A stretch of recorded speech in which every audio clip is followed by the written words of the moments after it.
आजच्या पुस्तकाचे नाव आहे निसर्ग वाचन. या पुस्तकाचे लेखक आहेत मारुती चितमपल्ली. पक्षी निरीक्षण. आधी पक्षी निरीक्षण कसे करायचे हे जाणून घेऊया. विच इज इट या एका इंग्रजी सूत्राने मी ते लक्षात ठेवले आहे, त्यामुळे तुमचाही हेतू सफल होणार आहे. या सूत्राचा थोडक्यात खुलासा पुढील प्रमाणे करता येईल. W म्हणजे विच अँड वेन, स्थळ आणि तारीख. H हॅबिटेट म्हणजे निवासस्थान, म्हणजे जंगल, दलदल, उरण, उद्यान इत्यादी. I इम्प्रेशन म्हणजे विश्रांती घेतोय की हालचाल करतोय. C कंपॅरिझन म्हणजे चिमणी, मैना, कावळा आणि घार या सामान्य पक्ष्यांच्या आकाराची तुलना करा. H हॅबिट म्हणजे सवयी. I आयडेंटिफिकेशन म्हणजे विशेष चिन्हे, अंगावरील पट्टे, रेघा, ठिपके इत्यादींच्या नोंदी करा. S साऊंड म्हणजे पक्ष्यांचा आवाज किंवा गाणे ऐका, ते शब्दांकित करा. I इम्पॉर्टंट डिटेल्स म्हणजे पाय, बोटे, चोचीचा आकार, रंगाचा तपशील वगैरे. T टेल अँड विंग्स म्हणजे आकार, लांबी आणि रचनेची वैशिष्ट्ये यांची नोंद करा. पक्ष्यांची ओळख करायला डॉक्टर सलीम अली यांच्या दी बुक ऑफ इंडियन बर्ड्स या सचित्र पुस्तकाचा उपयोग करा. सुरुवातीला प्रात्यक्षिकात्मक मार्गदर्शनाची आवश्यकता भासते. निरीक्षणासाठी फिरताना कपडे असे वापरा की ते आजूबाजूच्या परिसराशी एकरूप झाले पाहिजेत. खाकी कपडे सर्वात चांगले. पायात मजबूत बूट असावेत. शक्यतो एकट्याने पक्षी निरीक्षणाला जावे. पक्षी निरीक्षणाला सकाळची वेळ उत्तम. पक्षी निरीक्षणासाठी 10x40 मॅग्निफिकेशन दुर्बिणीची आवश्यकता असते. पक्षी निरीक्षण करताना तुमची पाठ सूर्याकडे असावी, त्यामुळे पक्ष्याचे सारे चित्रविचित्र रंग स्पष्टपणे दिसतात. जे निरीक्षण केले आहे त्याचे टिपण त्वरित नोंदण्यासाठी नोंदवही जवळ ठेवणे अत्यावश्यक आहे. सारंगागार, हेरॉनरी. बगडे, ढोकरी, पाणकावडे, कंकर, चामडोक आदी पक्षी पावसाळ्याच्या सुरुवातीला तळ्याकाठच्या चिंच, पिंपळ, आंबा इत्यादी झाडावर समूहाने आपली घरटी बांधून पिल्लांना वाढवतात. पक्ष्यांच्या अशा वस्तीला हेरॉनरी म्हणजे सारंगागार म्हणतात. संत ज्ञानेश्वरांनी पक्ष्यांच्या अशा निवासस्थानांचे सुंदर वर्णन केले आहे.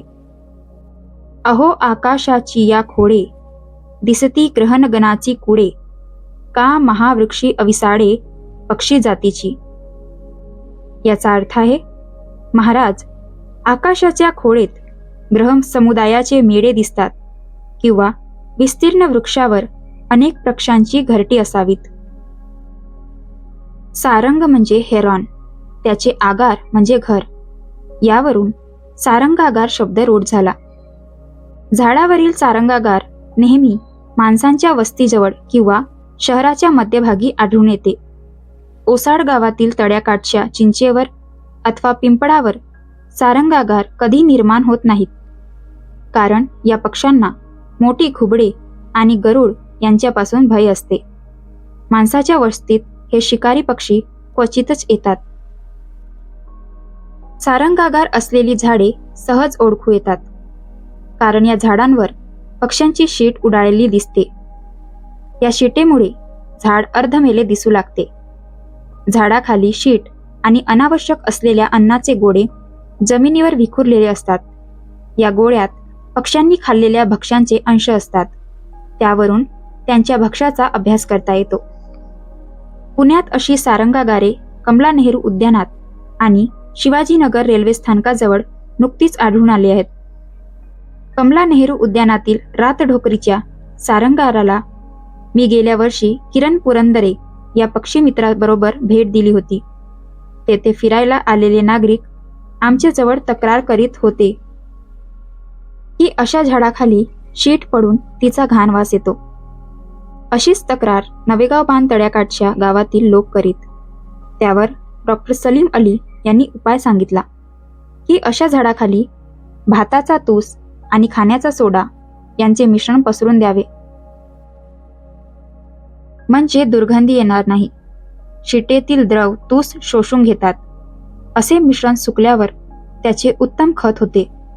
ते बागेतील झाडांना घालता येईल. पक्ष्यांचा रातनिवारा. पोपट, मैना, भोरड्या, कबुतरे, चिमण्या इत्यादी पक्षी सायंकाळ होताच गावातील पिंपळ, निंब अथवा वड अशा झाडांवर एकत्रित जमून किलबिलाट करतात. लहानपणी पाठ केलेली एक कविता मला अजूनही आठवते. पाखरांची शाळा भरे पिंपळावरती, चिमण्यांची पोरे भारी गोंगाट करीती. रात्रभर झाडावर राहून सकाळी हे पक्षी पुन्हा दशदिशांना उडून जातात. रात्रीच्या निवारासाठी आवडलेल्या झाडांवर हे पक्षी वर्षानुवर्ष येत असतात. अशा जागेला इंग्रजीत रोस्टिंग प्लेस असे म्हणतात. खरे पाहिले असता होनाजी बाडा या कवीने एका भूपाडीत अशा स्थानाचे सुंदर वर्णन केले आहे. सायंकाळी एके मेळी द्विजगण अवघे वृक्षी, अरुणोदय होताच उडाले चरावया पक्षी. वरील पक्षीगणाशिवाय घारी देखील थव्यांनी एखाद्या झाडावर रात्रीच्या निवाऱ्याकरिता जमतात. कधी कधी खंचन पक्षी मोठ्या संख्येने गोळा होतात. जंगलातील मोर, रानकोंबडी व चक्रोत्री आपल्याला क्षेत्रातील झाडांवर रात्री बसतात.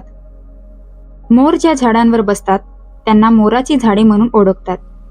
अशी रात्रनिवाऱ्याची झाडे पक्ष्यांच्या विष्ठेमुळे पांढुरकी दिसू लागतात. विष्ठेच्या घाणीमुळे झाडांना इजाही होते. काही पक्षीगण झुडपांचा आणि देवनळांचा बेटांचा आश्रय घेतात. परंतु चंडोल, तितीर, टिटवी व केम ही उघड्या जागेवर जमा होतात. तर रानबदके बेटांचा अथवा विस्तृत पानपसाऱ्याचा आश्रय घेतात. नांदेड जिल्ह्यातील लोहगाव तळ्याजवळील पडीक गडीच्या भिंतीच्या छिद्रातून शेकडो खंड्या पक्षी रात निवाऱ्याला असल्याचे दुर्मिळ दृश्य मी अनेकदा पाहिले आहे. आभोळ्या मात्र सारी रात्र पंखांवर अंधांतरी हवेत राहतात. रात निवाऱ्याला आलेल्या पक्षीगणाला शत्रूपासून संरक्षण मिळते. छिद्रातून राहणारे पक्षी सुरक्षित राहतात. रानबदके मोठ्या पान पसाऱ्यावर विश्रांती घेतात. त्यामुळे शत्रूची हालचाल दिसते. थव्यातील एखादा पक्षी रात्री जागल्याचे काम करतो. धोक्याची सूचना देतो. लावा पक्षी वर्तुळाकार रचना करून जमिनीवर बसतात. त्यावेळी त्यांची चौफेर दृष्टी असते. त्यामुळे शत्रूचा लगेच चुगावा लागतो. मोराच्या झाडावर बिबट्याला व रानमांजराला सहज चढता येत नाही. कोल्हा त्यांच्यापासून पोहोचू शकत नाही. आभोळ्यांना सुरक्षित असा रात निवारा मिळत नसल्याने त्या हवेतच विश्रांती घेतात. थंडीच्या हंगामात झाडावर बसणारे पक्षीगण एकमेकांना बिलगून बसल्यामुळे त्यांच्या शरीराचे तापमान कमी होत नाही. तापमान नियंत्रित राहण्याकरिता कित्येक पक्षीगण आपल्या पंखावरील पिसे फुलवून बसतात. दुसऱ्या दिवशी अन्न कोणत्या दिशेला उपलब्ध होईल याची माहिती पक्षीगणाला रात्रीच मिळते. संत कबीरांच्या एका दोह्यात अशा सुंदर स्थळाचे वर्णन आहे. ना घर मेरा ना घर तेरा, दुनिया रैन बसेरा. रैन बसेरा हा शब्द मला खूप आवडला. आपण मराठीत त्याला रातनिवारा म्हणूया.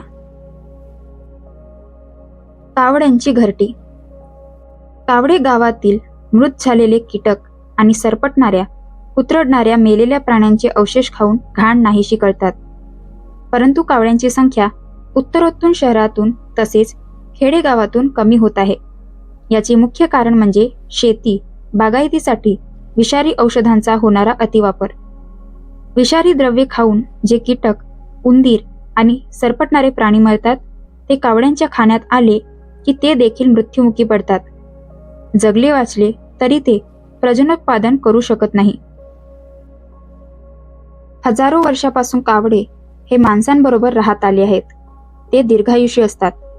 महाभारतात कृष्णाचा उल्लेख पूर्ण पुरुष म्हणून केला आहे. तसाच पक्षात कावळा हा पूर्ण पक्षी म्हणून केलेला आहे. अनेक प्रकारच्या ऋतुचक्रातून तो माणसांबरोबर जगत असतो. हा अतिशय सामान्य असा पक्षी साऱ्या भारतभर आढळून येतो. म्हणून आपल्या प्राचीन ऋषीमुनींनी ऋतुविज्ञानांतर्गत पाऊस आणि हवामान यांचा अंदाज घेण्यासाठी कावड्यांची निवड केली आहे. कावडे आपली घरटी झाडावर उन्हाळ्यात पावसापूर्वी बांधतात. त्यांच्या घरटी बांधण्याच्या आचरणावरून पाऊस आणि हवामान यांचा अंदाज घेता येतो. वराहमिहिर, पराशर, गार्ग्य आणि नारद या विज्ञाननिष्ठ पूर्वाचार्यांनी कावड्यांच्या घरटी बांधण्याच्या आचरणावरून पावसाचा अंदाज दिला आहे. याकरिता कावड्यांच्या घरट्या संबंधाने 3 घटकांचा विचार केलेला आहे. पहिला आहे आंबा, निंब, पिंपळ, करंज आणि अर्जुन या झाडावर कावड्यांनी घरटी केली तर पाऊस चांगला पडतो. बांबूड, बोर, खैर, हिवर आणि सावर या काटेरी झाडावर घरटी केली तर अवर्षण पडते. दुसरा आहे कावड्यांनी पूर्व, उत्तर, ईशान्य, नैऋत्य आणि वायव्य या दिशांना घरटी केली तर पाऊस चांगला पडतो. तर पश्चिम, दक्षिण, आग्नेय आणि वृक्षांच्या मध्यभागी घरटी केली तर पाऊस कमी पडतो. तिसरा आहे तिसऱ्या घटकात कावड्यांनी घरट्यात किती अंडी घातली याचा विचार केलेला आहे. 3 ते 4 अंडी घातली तर चांगली वृष्टी होते. 1 अंडे घातले तर अवर्षण पडते. मी केलेल्या अनेक वर्षाच्या निरीक्षणातून वरील अनुमाने खरी असल्याचा अनुभव आहे. देवपक्षी. आज पक्ष्यांच्या स्थलांतराविषयी माहिती पक्षीशास्त्रज्ञांना असली तरी आदिवासींना पक्षी एका भूप्रदेशातून दुसऱ्या भूप्रदेशात स्थलांतर करतात याची माहिती नव्हती. आज देखील त्यांना हे ज्ञान अवगत नाही. परंतु काही पक्षी ठराविक हंगामातच दिसतात. नंतरच्या काळात ते आढळून येत नाहीत एवढे त्यांना माहीत होते. थोडक्यात म्हणजे हे पक्षी देवाघरून येतात अशी त्यांची समजूत होती. त्या पक्ष्यांच्या नावापुढे देव प्रत्यय लावून हा फरक त्यांनी दर्शविला आहे. जसं देवहंस, राजहंस, देव शिखरा, मायग्रेट शिखरा, देव चिमणी, सुगरण चिमणी किंवा सुगरण पक्षी. हिवाळ्याच्या हंगामात सायबेरियन रानबदके मजल दरबजल करीत भारतात येतात याची माहिती भंडारा जिल्ह्यातील तळ्याकाठच्या ढिवरांना होती. कारण पूर्वी या रानबदकांची शिकार हे त्यांच्या उपजीविकेचे साधन होते. त्यामुळे रानबदकांच्या येण्या जाण्याविषयी त्यांना ज्ञान होते. हे दर्शवणारा एक वाक्यप्रचार तेथील झाडीपट्टीत बोलीत प्रचलित आहे. साड्डा आल्याशिवाय बाड्डा येत नाही, म्हणजे थंडी साड्डा पडल्याशिवाय रानबदके म्हणजे बाड्डा येत नाहीत. पावसाळा संपताच ऑक्टोबर महिन्यात आकाश निरभ्र दिसू लागते. अशा वेळी आपल्या घरासमोरच्या बागेत धोबी पक्षाचे आगमन होते. तो आपली शेपटी हलवीत चरत इकडून तिकडे फिरत असतो. यवतमाळ जिल्ह्यातील एका पारध्याने मला या पक्षाविषयी एक लोकगीत सुनावले. धोबन आई अंगण में, पाणी चले गए गगन में या पक्ष्यांचे आगमन पावसाळा संपल्याचे सुचवते. पाखरांचे स्वर. पाखरे वेगवेगळ्या आवाजात ओरडत असली तरी काही पक्ष्यांचे स्वर शब्दबद्ध करण्यात आले आहेत. चितूर पक्षी चिक चिक चिक केरेरेक अशा आवाजाचा कर्कश पण लयबद्ध स्वर काढतो. ऐकणाऱ्याच्या मनोवृत्तीनुसार या आवाजाचे वेगवेगळे अर्थ मानव लावित असतो.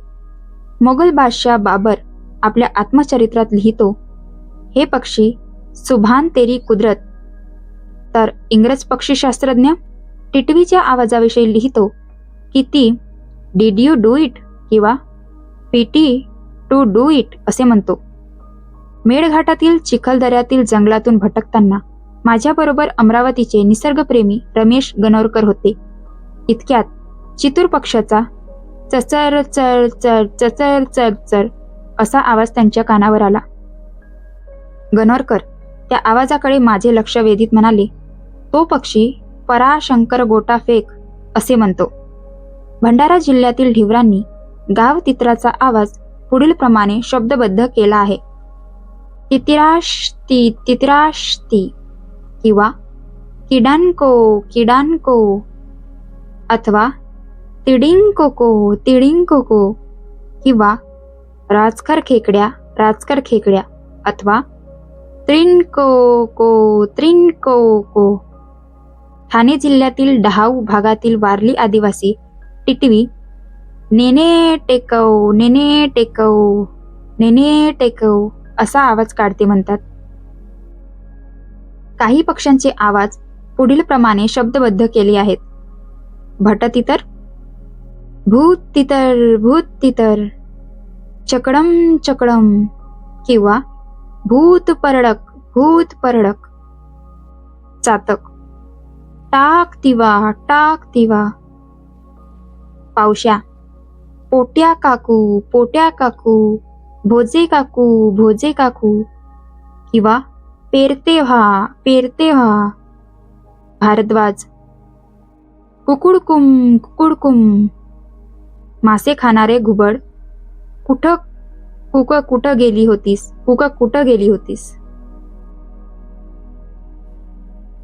मत्स्य गरुडाचे घरटे.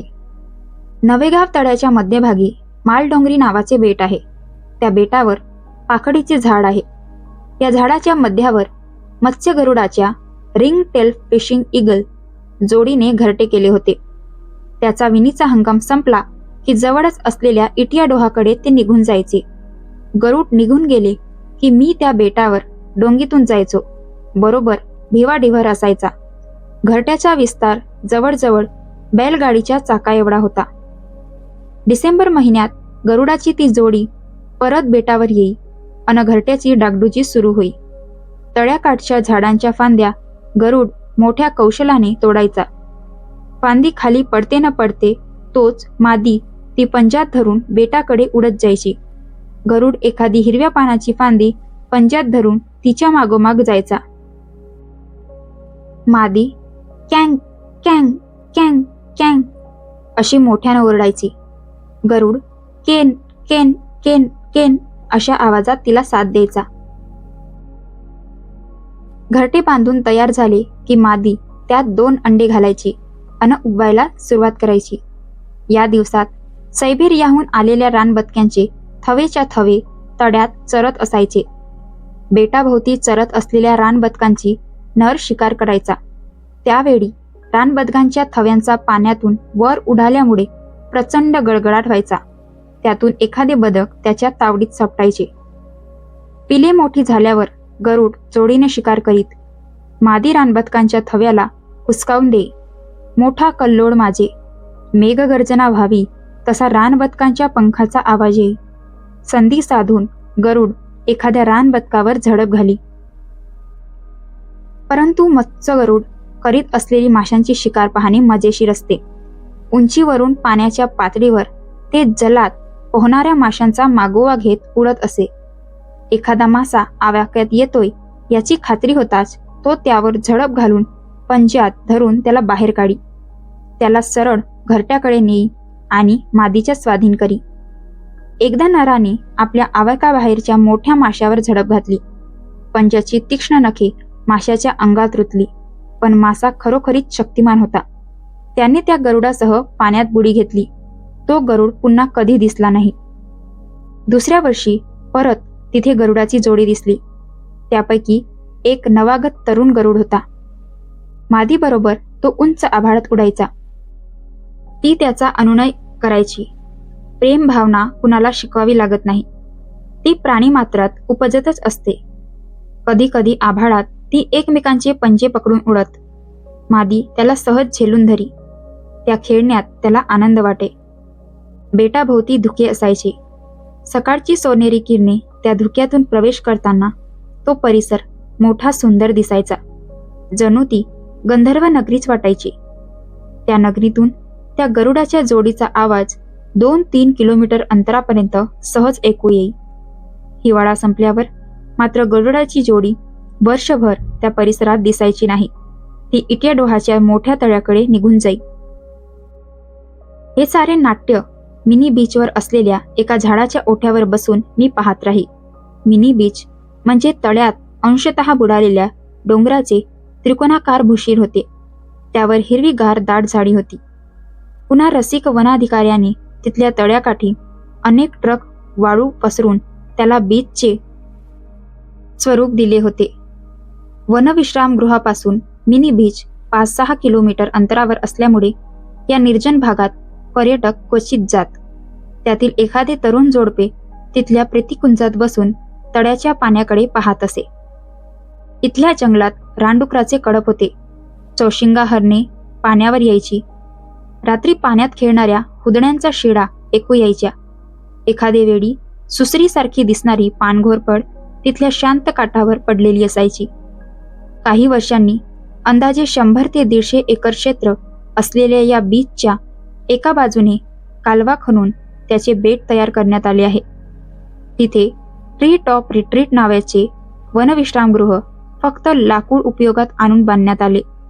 ते विश्रामगृह संजय कुटी म्हणून ओळखले जाई. ही गोष्ट नंतरची. पक्ष्यांविषयी कवी संकेत. चकोर, चातक आणि चक्रवाक या पक्ष्यांविषयी संस्कृत साहित्य आणि संत वाङ्मय यातून येणारे उल्लेख केवळ कवी संकेत असल्याचा बहुतेकांचा समज आहे, परंतु तो समज चुकीचा आहे. चकोराचा चंद्राशी आणि चांदण्यांशी, तसेच निखारे खाण्याविषयी, चातकाचा पावसाच्या पाण्याशी व चंद्रवाकाचा विरहाविषयी असे कवी संकेत आले आहेत. या पक्ष्यांचे अस्तित्व आहे. त्यांची थोडक्यात वर्णन देण्यात आली आहेत. तसेच कवी संकेतांची कारणमीमांसाही दिली आहे. चकोर. चकोर हा मृगया योग्य पक्षी विक्षीर गणातील आहे. तो तितीर पक्षा एवढा असतो. पश्चिम हिमालयात 12 ते 15 हजार फूट उंचीवर तो आढळून येतो. नेपाळ व पंजाब येथेही तो दिसून येतो. चकोराच्या रंगात राखी व बदामी वर्णाचे आल्हाददायक मिश्रण असते. गाल, कंठ व डोळे यांना साधणाऱ्या काळ्या रंगाच्या कंठीने तो सुशोभित दिसतो. खांद्यावर व डोक्यावर सरबती रंगाची झलक असते. पंखाचा खालील भाग सावळा व अक्रोटाच्या रंगाने रेखांकित असतो. चोच व पाय लाल असतात. दगडांनी आणि झुडपांनी युक्त उजाड टेकड्या, मोठे दगडगोटे विखुरलेल्या अरुंद दऱ्यात किंवा नदी खोऱ्यात पाणलोटावर असलेले शेतीचे भाग यातूनही हिंडता फिरताना हे पक्षी दिसून येतात. चकोर 4 ते 5 थव्याने राहतात. हिवाळ्यात मात्र पिलांबरोबर चकोराच्या झुंडीच्या झुंडी हिमालयाच्या उंचीवरून खाली उतरू लागतात. उजाड भागातील चकोर सूर्योदयानंतर थव्या थव्यांनी विशिष्ट पांझरीवर पाणी पिण्यासाठी येतात. कंदमुळे, धान्य, हिरवा भाजीपाला, गहू व सातू हा चकोराचा आहार आहे. तो काही कीटक खात असला तरी वाढवी त्याला खूप आवडते. अन्न टिपताना गारांचे कण देखील तो गिळतो.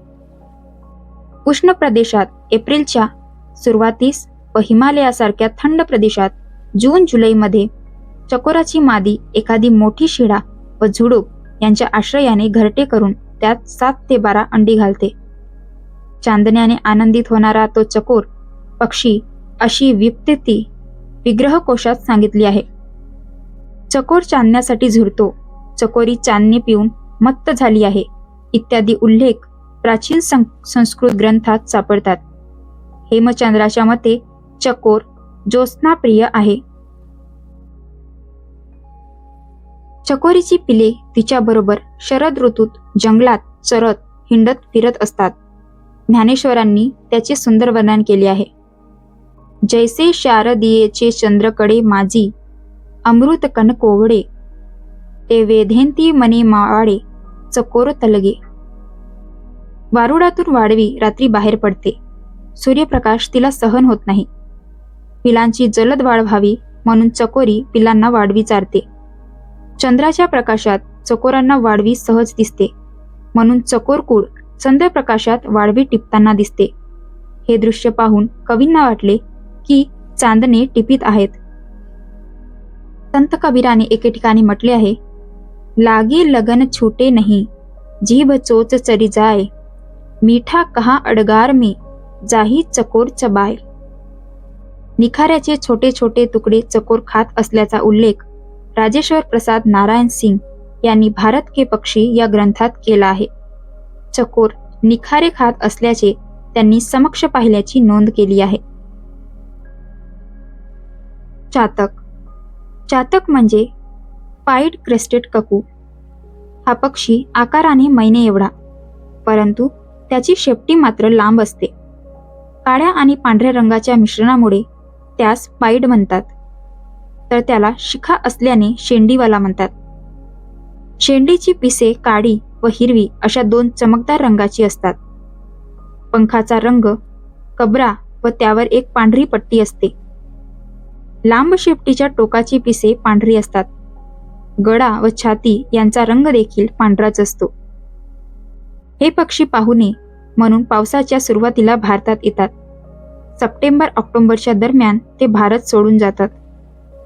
कृमी, कीटक, अळी, कोश, मुंग्या आणि वृक्षांची कोवळी पाने हे चातकाचे खाणे आहे. पंख फुटलेली वाळवी उडू लागताच तिच्यावर झडप घालून ते तिला टिपतात. संस्कृत काव्यग्रंथातून चातक, मेघ आणि पाऊस यांच्या अन्योन्य संबंधाचा उल्लेख आला आहे. संतांच्या साहित्यातूनही चातकांचे उल्लेख येतात. ज्ञानेश्वरीत म्हटले आहे, भरले सरिता समृद्ध चहूकडे, परी ते बापियांसी कोरडे, का जय मेघोनी थेंबुडा पडे, ते पाणी की तया.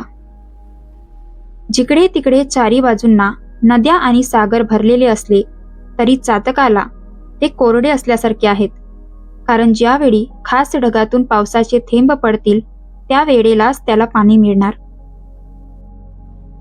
मेघाच्या जलबिंदूवर जीवन निर्वाह करण्याचा चातकाचा संकल्प एवढा प्रसिद्ध आहे की कालिदासाने त्यास चातक प्रण हे नाव दिले आहे. अता खल भवता दिव्य रसाभिलाषिना चातक व्रतम गृहीतम. दिव्य रस अर्थात देवलोकातील अप्सरा उर्वशीची कामना करणारे आपण चातक व्रत घेतले आहे. मल्लीनाथ हा टीकाकार चातक व्रताची कारणी मीमांसा देताना म्हणतो, धरणी पतितम तोयम चातकांना रुजाकरम. म्हणजे पृथ्वीवर पडलेले पाणी प्याल्याने चातक आजारी पडतो. तो चोचित मेघाचे 2-3 थेंब पाणी घेतो. चातक पावसाचे पाणी कसे पितात याचे निरीक्षण मी नवेगाव तळ्याभोवती फिरताना केले आहे. पावसाळ्यात साऱ्या झाडांना हिरवीगार पाने आलेली असतात. काही झाडांची पाने टोकदार असतात. अशा झाडांवर पाऊस पडू लागला की झाडाखाली पडणारे पाणी कमी वेगाने पडत असते, कारण ते पानांच्या टोकाद्वारे थेंब थेंब करून खाली पडत असते. पाणी पिण्यासाठी चातक आपली चोच अशा पाण्याच्या टोकाला लावून काही थेंब ग्रहण करतो. या दिवसात काही कीटकांच्या विणीचा काळ असतो. अशा कीटकांच्या अळ्या किंवा वाळूरातून उडत बाहेर येणारी वाळवी खाऊन चातकांची तहान भागते. पावसाच्या शेवटी शेवटी तळ्यातील कमलवनातील पानांवर साचलेले दवाचे थेंब चातक पिताना मी पाहिले आहे. एकूण काय, तो जमिनीवरील साचलेले पाणी पित नाही हे खरे. चातक आपल्या देशात वर्षा काळात येतो, वास्तव्य करतो. वर्षा ऋतू संपताच हा पाहुणा म्हणून आलेला पक्षी ज्या देशात पाऊस आहे तिकडे निघून जातो. त्यामुळे इतर काळात जलाविना मृत्यू पावण्याचे त्याच्या नशिबी येत नाही. चक्रवाक. चक्रवाकाला इंग्रजीत ब्राह्मणी शेल्डर्ड असे म्हणतात. त्याचा प्रमुख रंग तांबडा आहे. पिवळा, नारिंगी, सोनेरी, पांढरा, हिरवा आणि काळसर इत्यादी रंगाच्या मिश्रणाने चक्रवाकाला अद्वितीय सौंदर्य लाभले आहे. पिवळसर डोके, नारंगी गळा या वैशिष्ट्यामुळे तो इतर रानबदकांच्या कुलापासून वेगळा केला आहे. उडताना दिसणारे पांढरे आणि हिरवे पंख, काळ्या रंगाची शेपटी यावरून त्याची सहज ओळख पडते. शांत जलाशय, मोठ्या नदीचे विस्तृत वालुकामय तट आणि नदीचे मुख ही चक्रवाकाची आवडती विहारस्थाने आहेत. जल वनस्पती रहित असे स्वच्छ पाणी त्याला आवडते. अशा रम्य ठिकाणी चक्रवाकाच्या अनेक जोड्या नदीच्या वाळवंटात पाण्यात प्रवेश न करता स्तब्धपणे उभा राहून विश्रांती घेतात. रात्री ते चरत चरत वेगळे होतात. प्रसिद्ध पक्षीतज्ञ स्टुअर्ट बेकर म्हणतो की रात्री अन्नाच्या शोधात हे चक्रवाक पक्षी एकमेकापासून खूप दूर जातात आणि एकमेकांशी संपर्क साधण्यासाठी साद घालतात. याचाच अर्थ असा लावला जातो, चक्रवाक म्हणतो, चक्रवाकी मी येऊ? चक्रवाकी म्हणते, ना, नको. चक्रवाकी पुन्हा विचारते, चक्रवाका मी येऊ का? चक्रवाक उत्तरतो, चक्रवाकी येऊ नकोस.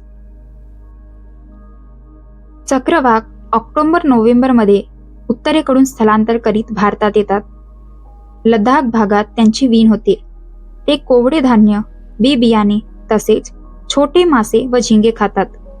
साडी हे त्यांचे आवडते खाद्य आहे. अथर्ववेदात चक्रवाक हे दाम्पत्य प्रेमाचे आदर्श प्रतीक मानले आहे.